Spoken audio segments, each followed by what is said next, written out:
రాష్ట్రంలో జరుగుతున్న తాజా పరిణామాలపై మాజీ సీఎం జగన్మోహన్ రెడ్డి మాట్లాడుతున్నారు. లైవ్లో చూద్దాం. ఇంటూ ₹2.11 ఈ వ్యత్యాసంతో మల్టిప్లై చేస్తే సంవత్సరానికి 440 కోట్ల రూపాయలు స్కామ్. 25 సంవత్సరాలలో 11,000 కోట్ల రూపాయలు రాష్ట్ర ప్రభుత్వానికి సంబంధించిన ఖజానా నుంచి ప్రైవేటు వ్యక్తులకు చంద్రబాబు నాయుడు గారు దోచిపెడుతూ చంద్రబాబు నాయుడు గారు లాలూచి పడిన పరిస్థితి ప్రస్ఫుటంగా కనిపిస్తూ ఉంది. ఇది ఇచ్చేటప్పుడు చంద్రబాబు నాయుడు గారు చాలా తెలివిగా బీబీబీ అని చెప్పి ఒక విచిత్రమైన బండ్లింగ్ బ్యాంకింగ్ బ్యాలెన్సింగ్ అని చెప్పి ఒక విచిత్రమైన ఆర్గ్యుమెంట్ తీసుకొచ్చాడు. ఆశ్చర్యం కలిగించేదనంటే 4 గంటల పీక్ అవర్స్ పేరు చెప్పి 4 గంటల పీక్ అవర్స్ పేరు చెప్పి మొత్తం 24 గంటలకు ఇదే ₹4.60 చొప్పున కొనుగోలు చేస్తూ స్కామ్ చేస్తా ఉన్నాడు.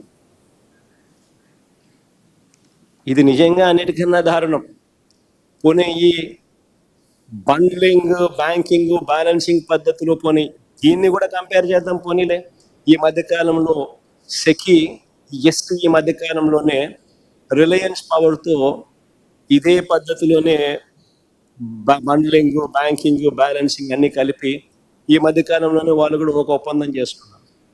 ఆ ఒప్పందం ప్రకారము సేమ్ ఇదే మాదిరిగానే అది కూడా ₹3.53 కాల్ చేసుకున్నాం ఈ మధ్య. అది కూడా డేటా కూడా క్లియర్గా ఉంది. దానికి సంబంధించిన డేటా ఒకసారి చూడండి. ఒకసారి ఎవరెవరితో వాళ్ళు అగ్రిమెంట్లు చేసుకున్నారు ఈ మధ్య కాలంలోనంటే ఎన్టీపీసీతోనూ,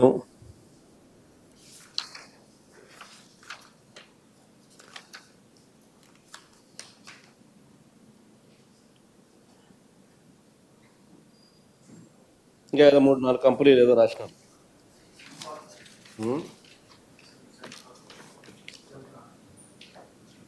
ఇంకేమో పిల్లలు ఎవరైనా చదవంటారు అంటున్నారు, అక్షరాల్లో మరీ చిన్నగా ఉన్నాయి. 4 కంపెనీలతో, అందులో రిలయన్స్ కూడా ఒకటి ₹3.53. ఎన్టీపీసీ ఒక పేరు బాగా కనపడుతుంది, ₹3.52. ఇంకోటి ఏదో అక్షరాలు మరీ చిన్నగా ఉండే 4 కంపెనీలు మొత్తానికి. ఇవన్నీ ఈ మధ్యకాలంలోనే సెక్కి చేసుకున్న ఒప్పందాలు. ఆ ₹3.52-53 లెక్కేసుకున్నా కూడా ఈ ₹4.60 కంపేర్ చేసుకున్నా కూడా ₹10 స్కామ్ అని అక్కడ కూడా కనపడుతుంది. సో ఆ రకంగా చూసుకున్నా కూడా 11,000 కోట్లు కాకపోయినా కనీసం 6,000 కోట్లు ప్రస్ఫుటంగా స్కామ్ అని అందరికీ అర్థమయ్యే విధంగా ఈ మధ్యలో జరిగిన పరిణామాలు చూస్తే ఎవరికైనా కూడా ఇట్టే అర్థమవుతుంది. సో స్కాముల పరంగా ఈ పెద్ద మనిషి ఏ స్థాయిలోకి పోతా ఉన్నాడు అనేది గమనించినట్టయితే ఇవన్నీ కనిపిస్తాయి. మరోవైపున ఇంకా ఆశ్చర్యకరమైన విషయం తెలుసా, మనం చేసుకున్న ₹2.49 వల్ల రాష్ట్ర ప్రభుత్వానికి ఎంత మేలు జరిగింది అని కూడా ఇప్పుడు చూడాల్సిన అవసరం ఉంది. ₹4.60 ఈయన కొనుగోలు చేసి 11,000 కోట్ల రూపాయలు రాష్ట్ర ప్రభుత్వానికి అదనంగా ₹2.49 ₹4.60 మధ్య ₹2.11 వ్యత్యాసం వల్ల 11,000 కోట్ల రూపాయలు 25 ఏళ్లలో చంద్రబాబు నాయుడు గారు రాష్ట్ర ప్రభుత్వం మీద స్కాములు చేస్తూ బర్డన్ మోపితే, స్కాములు చేస్తూ భారం మోపితే, మేము ₹2.49 సెకీతో మేము చేసుకున్న ఒప్పందం వల్ల రాష్ట్ర ప్రభుత్వానికి 7,000 మెగావాట్లు అంటే 17,000 మిలియన్ యూనిట్లు ఇంటూ చంద్రబాబు నాయుడు గారు చెల్లిస్తా ఉన్న ₹4.60 మైనస్ ₹2.49 అంటే ఆ ₹2.11 సేవింగ్స్ కింద తీసుకుంటే 17,000 మిలియన్ యూనిట్లు అంటే 1,700 కోట్ల యూనిట్లు ఇంటూ ₹2.11 అంటే సంవత్సరానికి 3,587 కోట్లు. 25 సంవత్సరాలలో 89,675 కోట్ల రూపాయలు రాష్ట్ర ప్రభుత్వానికి మేము ఆదా చేస్తాం. వర్సెస్ చంద్రబాబు నాయుడు ఆయన చేసిన పీపీఏ వల్ల 11,000 కోట్ల రూపాయలు అదనంగా ఆయన ఖర్చు చేయబోతా ఉన్నాడు. అయినా రాష్ట్ర ప్రభుత్వానికి ఇంత మంచి చేస్తూ ఒక చారిత్రాత్మక నిర్ణయం మనం తీసుకుంటే అయినా వక్రభాష్యాలు ఎలా ఉంటాయి అనేది ఈ మధ్యకాలంలోనే ఆశ్చర్యం కలిగించే విషయాలు చూసాం. ఈనాడులో ఒక కథ చూసిన ఒప్పందం ఎప్పుడు చేసుకుంది? ఏపీతో సెకీ ఒప్పందం ఒకసారి చూపించడానికి ఒకసారి ఏపీతో సెకీ చేసుకున్న ఒప్పందం ఆ డేట్ ఒకసారి చూడండి. 2021 1 డిసెంబర్ 2021 సెకీతో ఏపీ ప్రభుత్వం చేసుకున్న ఒప్పందం 1 డిసెంబర్ 2021లో కుదుర్చుకుంటే ఈ సెకీ ఎవరైతే తీసేశారో ఇప్పుడు కేంద్ర ప్రభుత్వం ఎవరినైతే సెకీ చైర్మన్గా ఉన్న వ్యక్తిని తీసేశారో ఆ సెకీ చైర్మన్ ఎప్పుడు నియామకమయ్యాడు సెకీ చైర్మన్గా అంటే అది కూడా పక్కనే ఉంది. ఒకసారి చూడండి. 13th June 2023.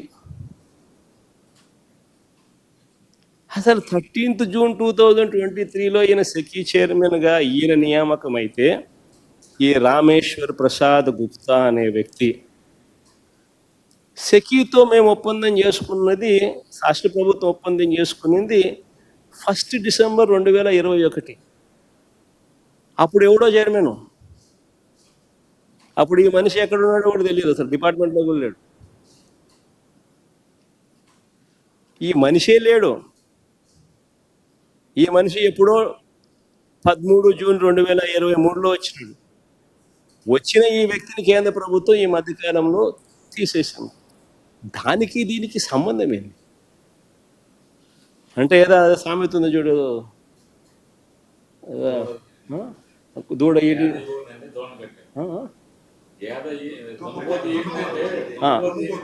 దున్నపోతు ఈనిందేనంటే దూడను కట్టేసేయండి సార్.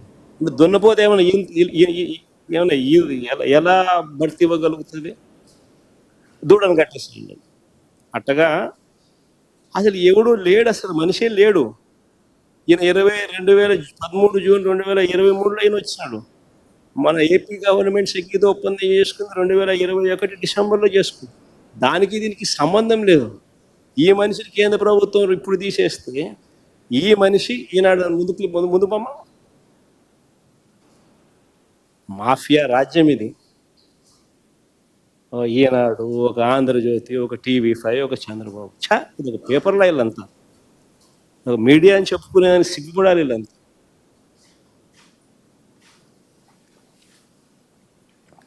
సరే, ఇంకో ముందు పోదాం. రాష్ట్ర ప్రభుత్వానికి సంబంధించిన పరిస్థితులు ఒకసారి చూస్తే రాష్ట్రంలో స్కాములు ఏ స్థాయిలో జరుగుతూ ఉన్నాయో కనిపిస్తూ ఉన్నాయి. కానీ ఎవడు రాయడు. ఈనాడులో కనపడదు, ఆంధ్రజ్యోతిలో కనపడవు ఈ స్కాములు, TV5లలో అంతకన్నా చూపించారు. ఇంకా స్కాములు ముందుకు పోదాం. ఇంకా స్కాములు ముందుకు పోతే ఉర్సా అంట, ఊరు పేరు లేని ఉర్సా, ఎప్పుడన్నా పేరు విన్నారా? ఉర్సా అనే సంస్థ అంట, ఊరు పేరు లేని సంస్థకు విశాఖపట్నంలో రూపాయికి ఇడ్లీ వస్తుందో లేదో తెలియదు కానీ రూపాయికి ఉర్సాకు 3,000 కోట్ల రూపాయలు భూములు ఇస్తున్నారు. దాని క్యాబినెట్ క్లియర్ చేసాం. ఈ మనిషి నారా లోకేష్కి స్నేహితుడు.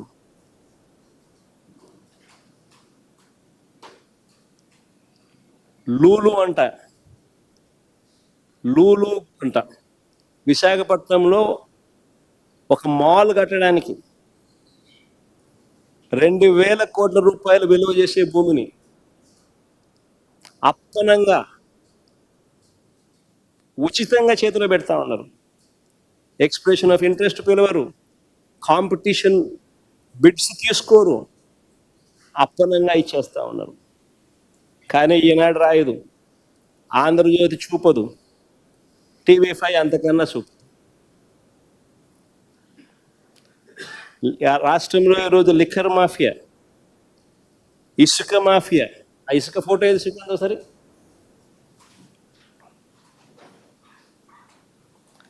ఈరోజు రాష్ట్రంలో లిక్కర్ మాఫియా, ఇసుక మాఫియా, మట్టి మాఫియా, క్వార్ట్స్, సిలికా, మైనింగ్ స్కాములు, ఇలాంటివి ఎన్నెన్నో. ఇసుక ఒకసారి చూడండి, ఒకసారి మీరే.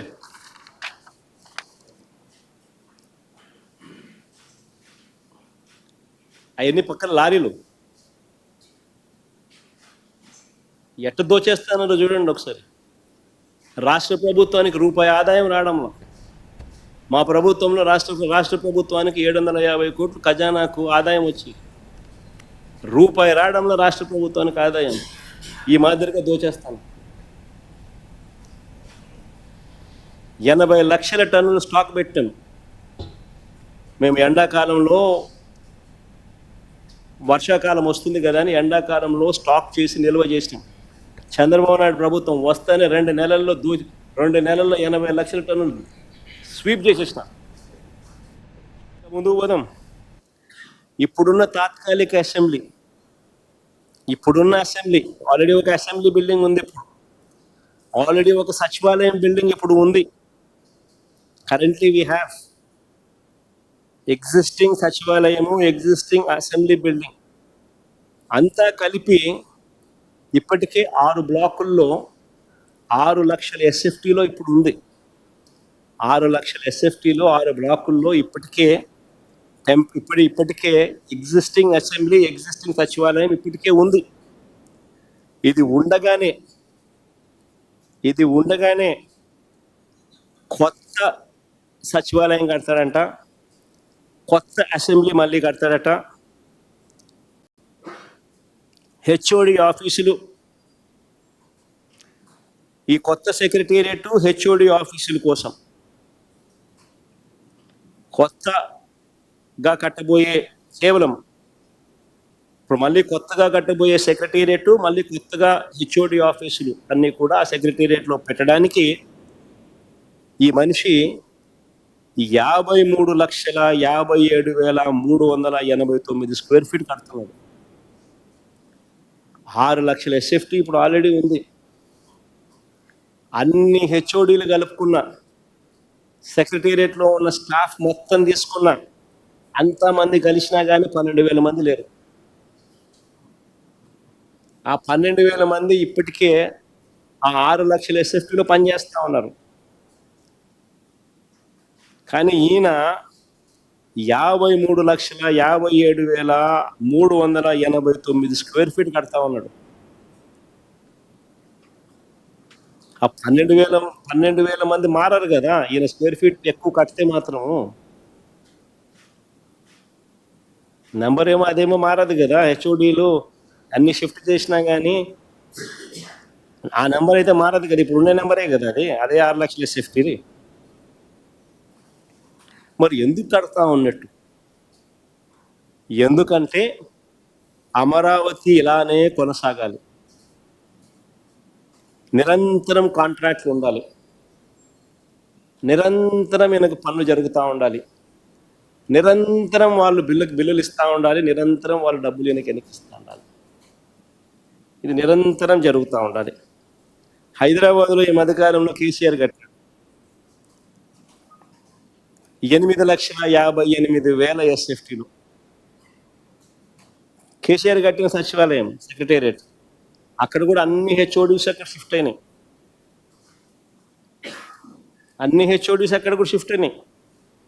8,58,000 ఎస్ఎఫ్టీ, 616 కోట్ల రూపాయలతో కేసీఆర్ ఈ మధ్యకాలంలోనే అడగట్టాడు. సెక్రటేరియట్తో పాటు మొత్తం హెచ్ఓడీస్ అన్నీ కూడా అక్కడ షిఫ్ట్ అయినాయి. మరి నేను అడుగుతా ఉన్నా, 8,58,000 అంటే సరేలే పోనీలే, 6 లక్షలు కాకపోతే 8,58,000 పెడతా ఉన్నాడు, సరేలే పోనీలే అనుకోవచ్చు. కానీ 53,57,000 ఎస్ఎఫ్టీ ఏంది స్వామి?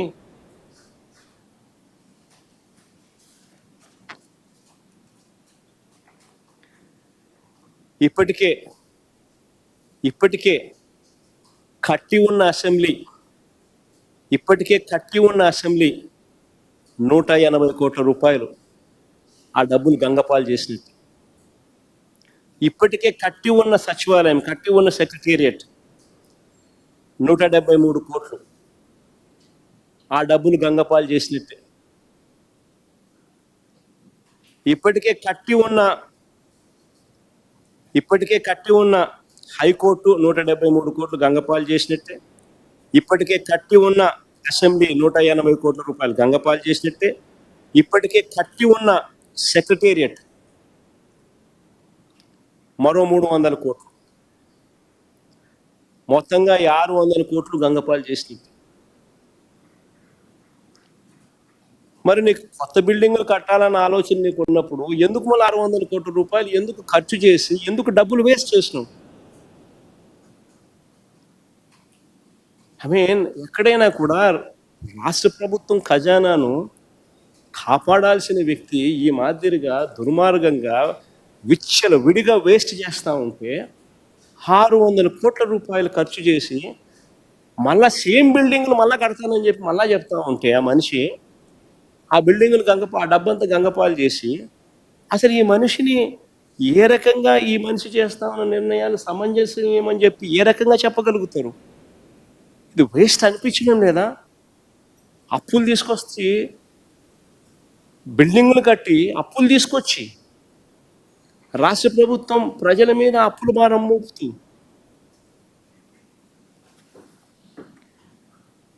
ఆశ్చర్యం కలిగించే విషయం నిజంగా.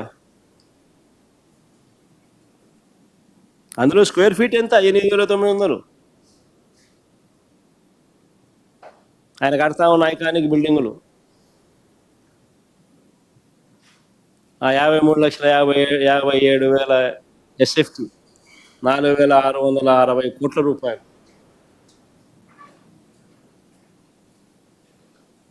సాధారణంగా స్క్వేర్ ఫీట్కు 4,000 రూపాయలు కన్నా పెడితే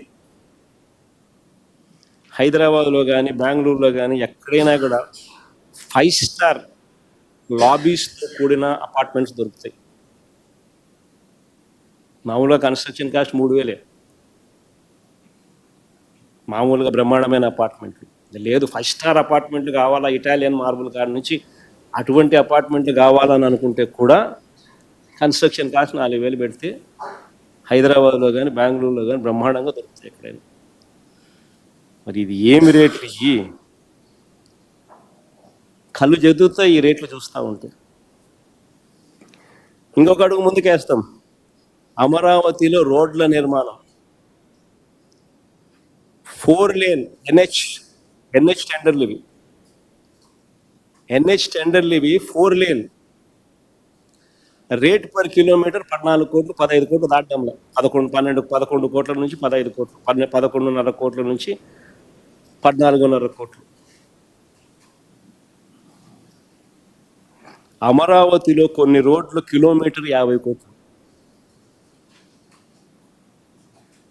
అక్కడ 50 మీటర్లు, ఇక్కడ ఇది కూడా ఎన్హెచ్, ఇది కూడా 4 లేన్ అంటే 50 మీటర్లు. డెఫినేషన్ ఆఫ్ 4 లేన్ 50 మీటర్స్ అంటే 4 లేన్ అనే చెప్తుంది.